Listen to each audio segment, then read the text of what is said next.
అందగాడా అందగాడా అంతా సంక నాగిపోయారా అందగాడా అందగాడా బతికే bus stand ఆయరా. ఏడు చెత్త మరి పుట్టలో ఏలెట్టాక పాము కాటేయకుండా ఎట్ట ఉంటది మరి.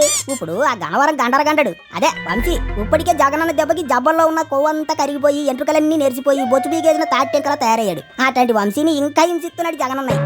అందగాడు అని బిరుదిచ్చి వంశీని అడ్డంగా బుక్ చేసిందే కాక ఇప్పుడు జీవితంలో ప్రశాంతత లేకుండా చేస్తున్నాడు అన్నయ్య. టీడీపీలో ఉన్నన్నాళ్ళు గన్నవరంలో వంశీ అన్ని మూసుకొని అణిగిమణిగి ఉండేవాడు. కానీ ఎప్పుడైతే వైసీపీలో చేరిపోయాడో అప్పటి నుంచి ఇక రెచ్చిపోయాడు. నోటికొచ్చిందల్లా కూసాడు. చివరికి కూటమి ప్రభుత్వం అధికారంలోకి వచ్చాక ఆల చేతిలో బలైపోయాడు. ఒక్కలోకి వెళ్లి నెలల తరబడి సిప్పకుడి తినొచ్చాడు. చివరికి తనకు కోటలో ఉన్న గన్నవరం నియోజకవర్గానికి కూడా దూరం అయ్యాడు. మళ్ళీ ఇప్పుడిప్పుడే కూజింత ప్రజల్లో కనిపిస్తున్నాడు. సరిగ్గా ఇట్లాంటి టైంలోనే జగనన్న వంశీ గుండెల్లో గుణపం దింపేశాడు అంటున్నారు.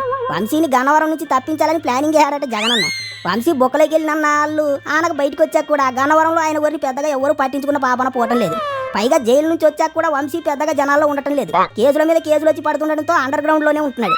అందుకే గన్నవరంలో వైసీపీని పట్టించుకునే నాదుడు కరువయ్యాడు.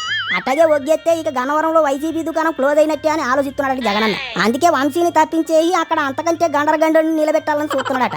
ఇప్పటికే వంశీని పిలిచి సాగు కబురు సల్లగా చెవినేహాడట. కానీ అసలే గన్నవరం అంటే వంశీకి పంచప్యానాలు. అందుకే జగనన్న అసలు విషయం చెప్పగానే అట్ట ఎట్ట కుదిరిద్ది అసలు కుదరదనేహాడట వంశీ. జగనన్న కోసం అడ్డమైన కూతలన్నీ కూసి బొక్కలోకి వెళ్ళి సిప్పకుడి తినే వచ్చాడు. దుక్కలా ఉన్న మడిసి ఆరోగ్యం బలి చేసుకున్నాడు, పరువు పోగొట్టుకున్నాడు, ప్రజల్లో ప్రభావం పోగొట్టుకున్నాడు. ఇంత నట్టపోతే ఇప్పుడు వంశీకి చాలా ఇష్టమైన గన్నవరాన్ని కూడా దూరం చేయాలని చూస్తున్నాడు అన్నయ్య. మరే శాంతం నాకిచ్చేదాకా వదిలిపెట్టడం అన్నట్టు. కొసమేరు ఏంటంటే గన్నవరం నుంచి తప్పించి వల్లభనేని వంశీని విజయవాడ ఎంపీగా పోటీ చేయించాలని చూస్తున్నాడట.